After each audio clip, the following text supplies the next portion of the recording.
Right, time now for business in Vancouver. Tyler Orton is with us. Good morning, Tyler. Good morning, Steve. Talking first off about TransCanada and the pipeline. Yeah, that surprise announcement yesterday. They're asking for the U.S. government to suspend the review of the Pipeline XL, or the Keystone pipeline. So going forward, I mean, this could be seen as maybe a strategic move to kind of save the viability of this pipeline because, of course, President Barack Obama down in the U.S., he's been hinting that he's not really in favor of this, maybe more so than just hinting about it. So if they delay it, his decision was expected in January. If they delay it, then they are able to maybe get some of those U.S. presidential candidates to come forward. And if they're elected, a lot of those, I should say all the Republican candidates have been in favor of the Keystone pipeline.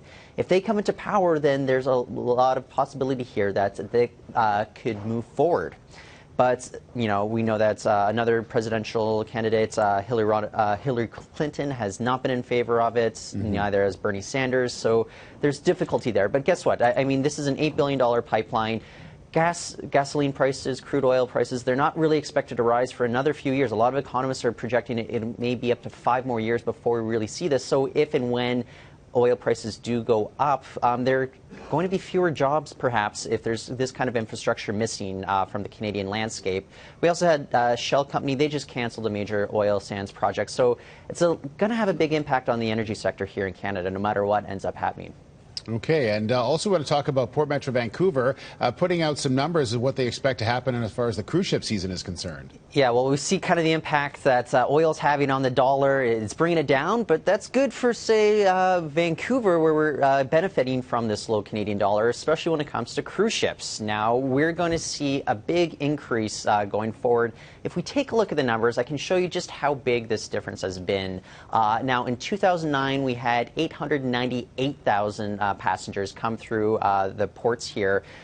Going forward, next year is expected to be the biggest year since then. This year, they're projecting about 805,000 passengers. Next year, 829,000. Now, if we take a look at the next set of numbers, just to show you how big this difference is over the years.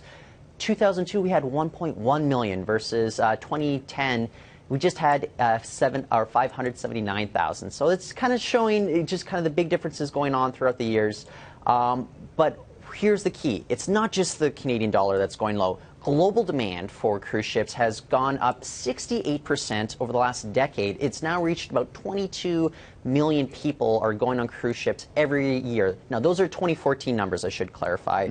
And Vancouver is well positioned for all of this. We're getting rising demand from Asia, a lot more direct flights going to Vancouver than, say, rival port cities such as, say, Seattle.